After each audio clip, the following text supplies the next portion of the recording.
আমরা এই মুহূর্তে রয়েছি তালতলিতে। আর যেহেতু এখন শীত, আমরা দেখলাম রাস্তার পাশে একটা দোকান।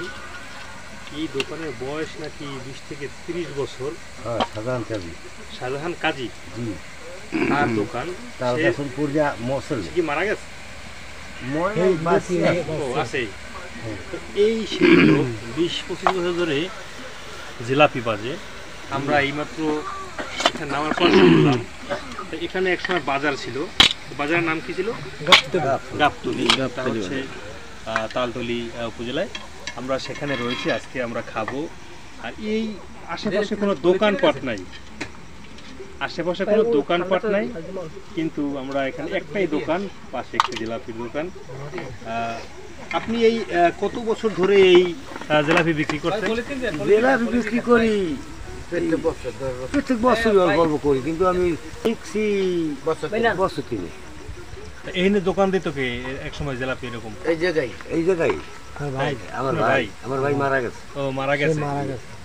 এখানে যে দোকানদার ছিল মেইন, সে মারা গেছে, তারপর তার ভাই এই হালটা ধরেছে। আমি দেখতে কিন্তু অনেক ভালোই লাগতেছে। এখানে মানুষজন আছে, এখানে মানুষজন খেতে আসছে, বসে আসছে। দেখতে রুবেল পলিথিনে দিয়েছে এখানে করবো। দেখি কিরকম তুমি তো দেখছো গাড়িতে জিলাপি বাজে। আমি তো দেখছি জিলাপি বাজে, এরকম গ্রামে জিলাপি পাওয়া যায়, কিন্তু এখানে অনেক আগের দোকান ছিল বলে তার চাচা আবার ভাজার পরে এইখানেই রয়েছে শিরা। শিরার ভিতরে দেওয়ার পরে উঠিয়ে এখানে রাখে। আসলে দেখতেই সুন্দর, খেতেও সুন্দর, দারুণ। কাকা, কত বছর যাবত আপনি এই জিলাপি?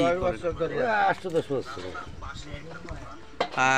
প্রতিদিন কত কেজির মতো আপনি? 2700 কেজি। ছোট গ্রামের দোকান তো, এক বিকেলে আচ্ছা, কারা খায়? এই গ্রামের মানুষ না দূর থেকেও আসে খেতে? গ্রামের মানুষ, আবার দূরে কোনো আসে, 210 এই জায়গায় কাজ করে, তারা খায়, তারা খায়। এবার গ্রামের মানুষ বেশিরভাগ সবাই মানে খেতে আসে, শহর থেকে, গ্রাম থেকে, তালতলি শহর থেকে আসে।